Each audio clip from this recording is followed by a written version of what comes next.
Chers étudiants, bonjour. Donc, cette vidéo a pour but de traiter les séries de Fourier, qui sera la dernière partie du chapitre des séries. Donc, nous allons commencer par la série trigonométrique. Donc, série trigonométrique, définition.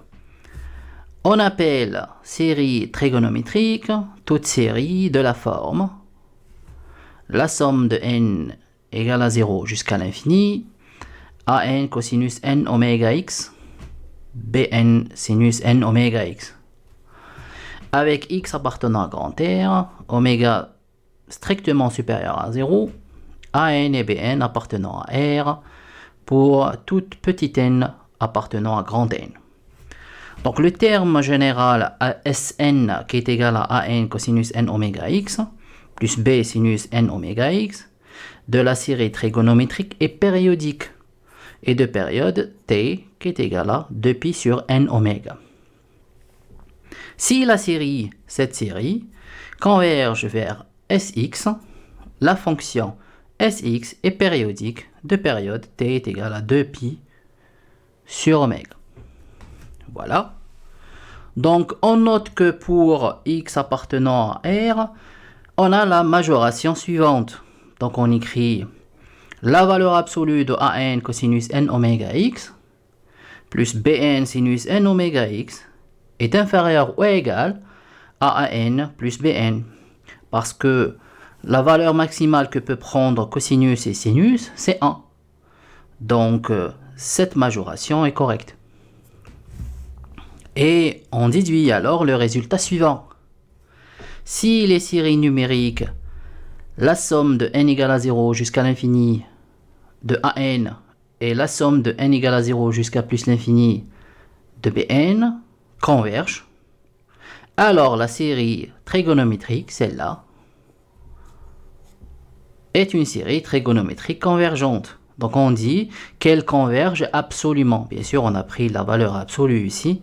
Donc on dit alors la série trigonométrique, celle-là, est absolument convergente pour tout x appartenant à grand R.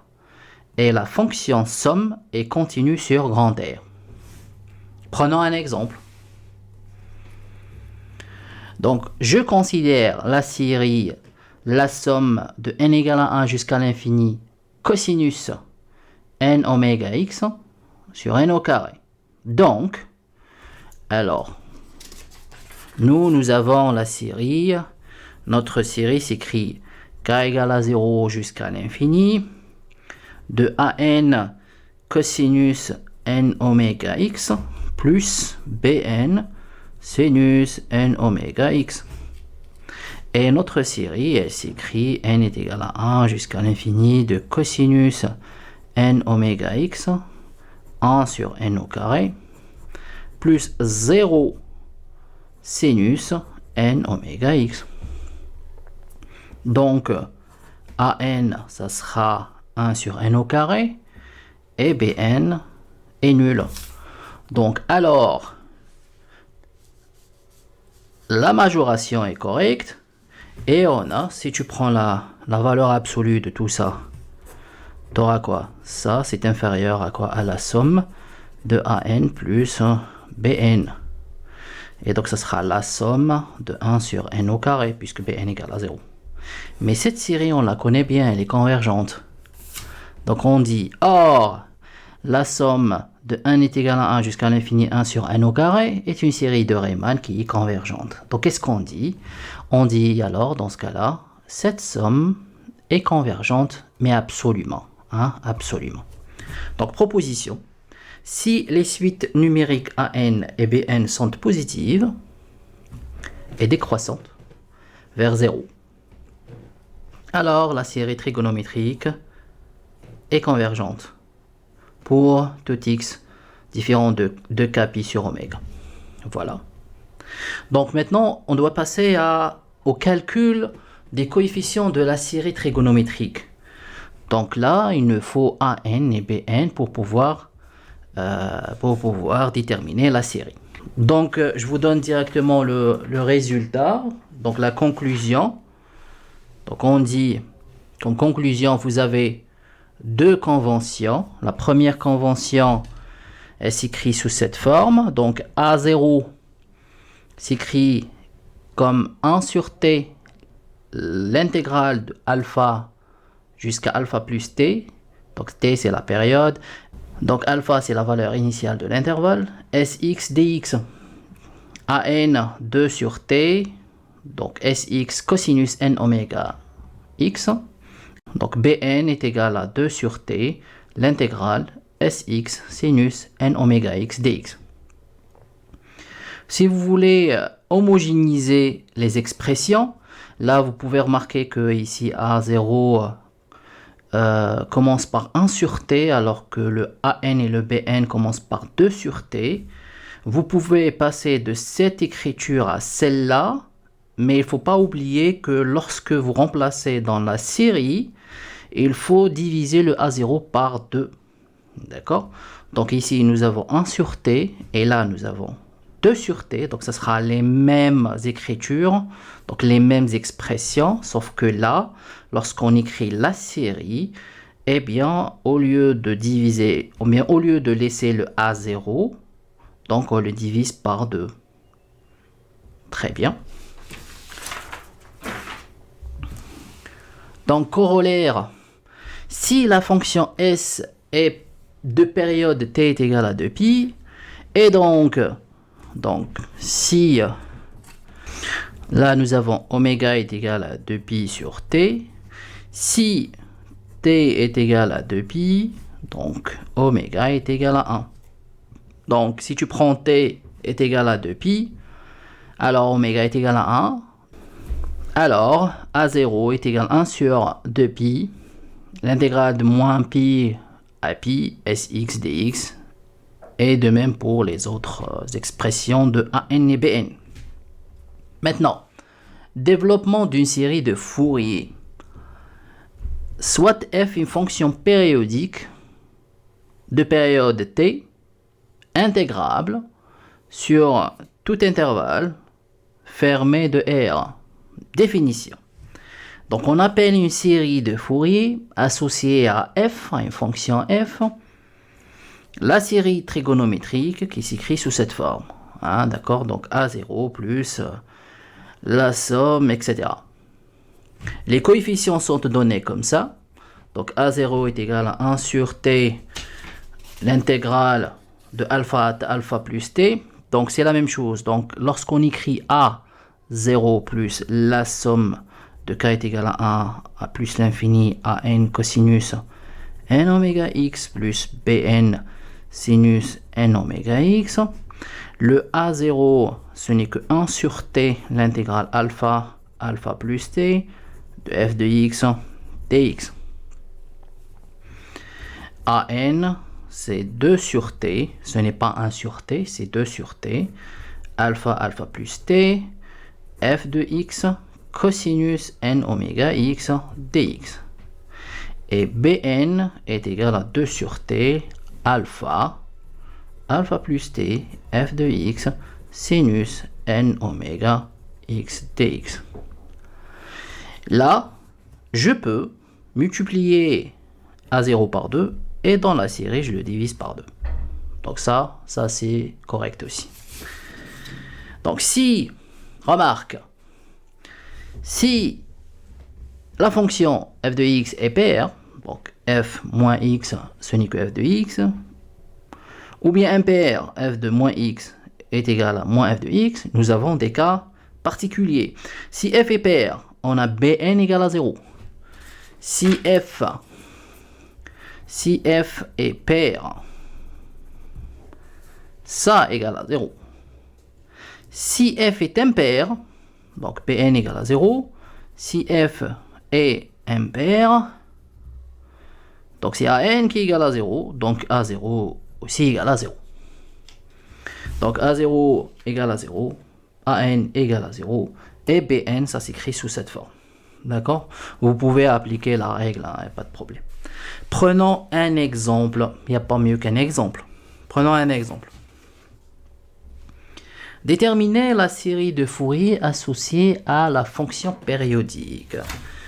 quelle fonction périodique? La fonction est égale à x. Donc, f de x est égal à x. L'intervalle commence par moins pi et finit par pi. Donc, ça, c'est l'intervalle. Voilà. Donc, x appartenant à ça. Très bien. Donc, la première chose, on vous dit tracer le graphe. Donc, ce que vous devez faire, donc vous tracez les deux axes, hein, comme ça. Ça, c'est x, ça, c'est f de x. D'accord? Lorsque x égale à 0, f de x égale à 0, donc on est là. Et vous avez pi, ça c'est moins pi, ça c'est 2pi, ça c'est moins 2pi, etc. Et vous tracez là, lorsque x est égal à pi, lorsque x là est égal à pi, donc f de x égale à pi, donc là j'aurai un pi, et de même j'aurai un moins pi ici. Voilà, voilà. Donc voilà, ça c'est la fonction. Maintenant la fonction, si vous faites une translation, et vous aurez ça. Voilà, de ce côté-là, et vous aurez de ce côté-là. Voilà, ça c'était le tracé de la fonction sur 3 périodes. Donc on dit que cette fonction est monotone, donc elle est continue par morceau, donc elle est continue par morceau, et bornée. Voilà. Donc, je me pose la question, est-ce que cette fonction est impaire ou paire? Donc vous pouvez remarquer que c'est une fonction qui est impaire. Donc si tu remplaces par exemple f de moins pi, ça donne quoi f de moins pi? Alors f de moins pi, ça donne moins f de pi. Parce que si tu remplaces f de moins pi, ça vous donne moins pi. Et f de pi, ça donne pi avec le moins, donc ça égale à ça. On est d'accord? Donc c'est une fonction qui est impaire. Donc soit A0 plus la somme de la série, donc la somme A1 cosinus n oméga x plus Bn sinus n oméga x, la série de Fourier associée à f. Comme f est impair, alors A1 égale à 0, voilà, f est impair, donc A1 égale à 0 pour tout n, et les coefficients Bn sont donnés par. Donc les coefficients Bn, donc vous appliquez la règle. Donc la règle elle dit Bn égale 2 sur t, l'intégrale alpha plus t, f de x sinus n oméga x dx. Ah bon, vous pouvez remplacer f de x par x, sinus, ça reste la même chose, l'intégrale, donc 2 sur t, alors alpha, l'intervalle commence par moins pi, donc je remplace par moins pi, et ici j'aurai moins pi plus t, c'est, on a dit le t c'est 2pi, 2pi. Donc ça fera quoi? 2 sur t, l'intégrale de moins pi à pi, d'accord, x sinus n oméga x. Voilà. Et là, vous devez calculer par partie, hein, vous devez calculer par partie cette intégrale. Donc, soit vous utilisez cette écriture, ou bien celle-là, ça revient au même, hein, d'accord. Donc, pour calculer Bn, on fait intégration par partie, donc je vous laisse le soin de le faire, c'est très simple. Donc, Bn, vous calculez par partie, et vous trouvez à la fin, vous tombez sur l'expression suivante. Donc vous tombez sur égale à moins 2 sur n, donc ça, cosinus npi plus 2 sur npi. S'il vous plaît, faites une pause, essayez de faire le calcul de l'intégrale et vous devez tomber sur le calcul suivant, hein, d'accord, 1 sur n sinus nx, etc. entre 0 et pi. Donc à la fin, vous devez trouver que Bn égale à moins 1 puissance n plus 1 multiplié par 2 divisé par petit n. Voilà, ça c'est le Bn. Donc, quelle est notre série? Eh bien, tu remplaces dans f de, donc s de x. qui est égal à quoi? À A0, d'accord, plus la somme de n est égal à 1 jusqu'à l'infini an cosinus n oméga x plus bn sinus n oméga x. Sauf qu'on a dit an égale à 0 et a0 égale à 0. Donc ça reste que le bn. Donc le bn, je le remplace par moins 1 puissance n plus 1 sur n multiplié par le 2, ce 2 là. Donc le 2, je le fais sortir. Sinus, voilà, ce sinus n oméga x. Voilà.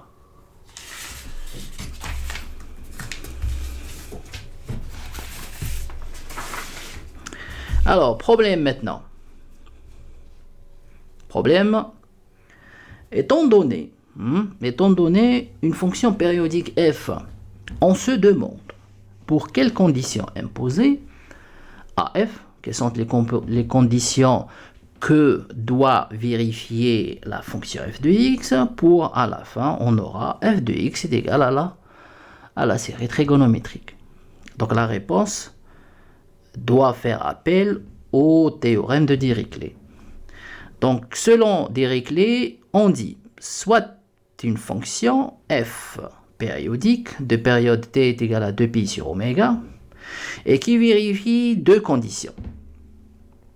D'accord? Donc f est continu sur un intervalle, d'accord? Donc alpha plus t, sauf en un nombre fini de points, d'accord? Un nombre fini de points en lesquels elle possède une limite à droite et une limite à gauche. F est dérivable, donc là ça c'est la deuxième condition, hein, sur l'intervalle, sauf en un point fini, sauf en un nombre fini de points en lesquels elle possède une dérivée à droite et une dérivée à gauche. Donc qu'est-ce qu'on dit? On dit la série, cette série en réalité, cette série qui est égale à A0 plus la somme de n est égal à 1 à l'infini, an cosinus n oméga x plus bn sinus n oméga x est égal à quoi? Est égal à f de x. Si f est continu, c'est-à-dire tous les points qui vérifient la continuité de f, et qui est égal à f de x à droite plus f de x à gauche divisé par 2, donc c'est la moyenne arithmétique, dont pour tout point de discontinuité. D'accord? Donc si on prend que les points qui vérifient la continuité, cette série est égale à la fonction. Sinon, si on prend les points de discontinuité, cette série est égale à cette expression qui est la valeur moyenne. Donc on remarque, si f est continue en tout point, c'est-à-dire elle n'a pas de point de discontinuité, qu'est-ce qu'on dit? Donc elle satisfait les conditions du théorème de Dirichlet et on écrit que f de x est égal à ça pour tout x appartenant à l'intervalle. Exemple, donc on reprend l'exemple précédent. Donc f de x est égal à x pour moins pi jusqu'à pi. Cette série, donc la série de Fourier associée à f, converge-t-elle? Ça, on doit répondre à cette question en réalité. Donc la série de Fourier associée à f converge-t-elle vers f? Solution. Comment on répond? Donc déjà, la série s'écrit sous cette forme. D'accord? Donc on écrit de la somme de n est égal à 1 plus l'infini, moins 1 n plus 1 jusqu'à divisé par n sinus nx. Alors où est-ce qu'il est le oméga? Le oméga, on a dit que c'est égal à 1. D'accord? Alors, première chose, vérification des conditions de Dirichlet. Donc la fonction f continue sur moins pi à pi, intervalle ouvert, et elle n'est pas continue en moins pi et en pi. Ça, on l'a vu tout à l'heure. Ça, c'était ça. Voilà. Donc, elle n'est pas continue en moins pi, en moins 3pi, etc., etc. D'accord? En 3pi. Et elle n'est pas continue en pi, 3pi, on a compris. En dehors de ces points, tous les points entre moins pi et pi sans prendre en considération ni moins pi ni pi, vérifie la continuité de la fonction. Donc on dit la limite f de x. Donc là, si tu prends la limite ici, la limite de f lorsque x, allez, si tu prends celle-là, ce point de pi, hein, d'accord, si tu prends le pi, la limite à droite, elle est égale à moins pi, la limite à gauche, elle est égale à pi, donc là tu as une limite à droite qui est différente d'une limite à gauche. Donc ça c'est le premier point du théorème de Dirichlet. Le deuxième point, la fonction f est dérivable sur moins pi, pi, et elle n'est pas dérivable, bien sûr, sur moins pi et en pi. Donc en moins pi, le point x est égal à moins pi et le point x est égal à pi, car f n'est pas continu. Voilà, en ces points, avec un nombre fini de points de non-dérivabilité. Donc tout ce qui est k, pi, c'est des points de non-dérivabilité. Ainsi, donc voilà, les conditions de Dirichlet sont vérifiées, et donc on écrit que f de x est égal à cette fonction pour x et appartenant à l'intervalle moins pi, pi, mais sans prendre ni pi ni moins pi. D'accord? Cette égalité a lieu partout sauf au point de discontinuité en de tels points la somme de la série, c'est-à-dire si tu veux avoir la fonction en moins pi par exemple, ou bien en pi, donc la somme de la série est égale à la moyenne arithmétique, hein. Donc on a parlé de ça, des limites de la fonction à gauche et à droite. Allez, prenons un exemple et on termine avec ça.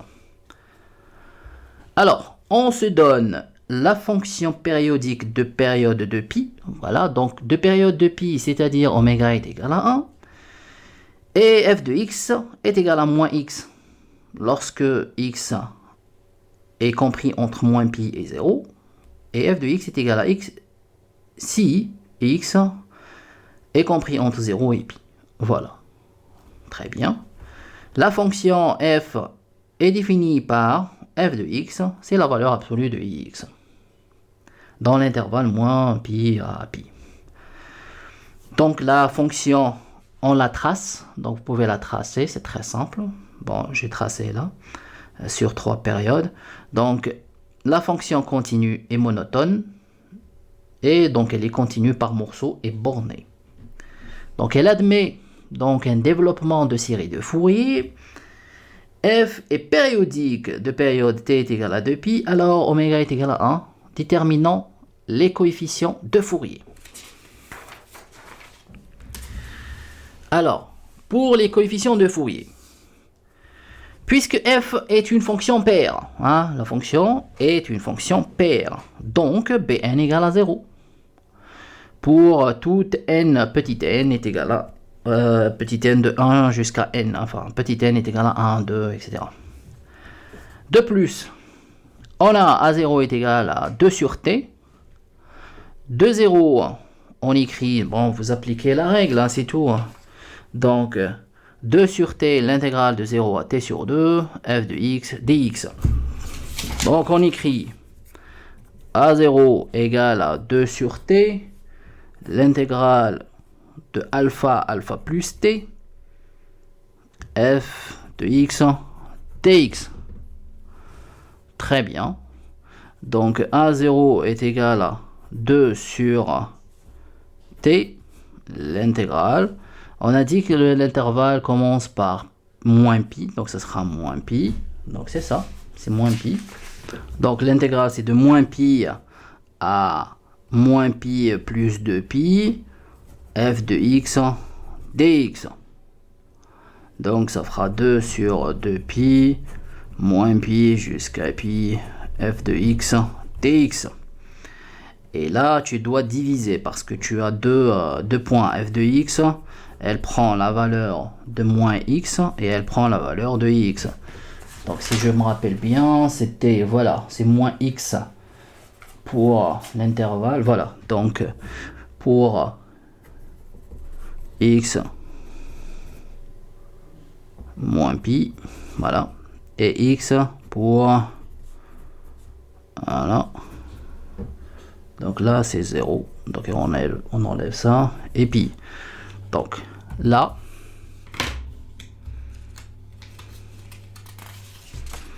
donc A0, dans ce cas, ce n'est que 2 sur 2 avec 2, ça s'en va. Donc c'est 1 sur pi, l'intégrale de moins pi, à pi, f de x, dx. Donc tu dois diviser par, donc tu dois subdiviser l'intégrale. Hein. Donc A0, c'est 1 sur pi, hop. Donc c'est moins pi à 0. De moins pi à 0, c'est moins x, dx, plus, alors plus l'intégrale de 0 à pi avec x dx. Voilà, tu subdivises l'intégrale en deux. Donc là, tu auras quoi? Tu auras calculé la même chose en deux fois, hein, d'accord? Voilà. Alors, donc là, j'ai écrit, moi, A0 est égal à 2 sur t, l'intégrale de 0 à t sur 2, f de x dx.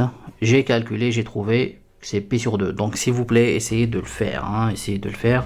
Vous appliquez juste la règle, très, très simple. Hein. Vous appliquez ça et vous devez trouver à la fin un pi sur 2. Hein, d'accord?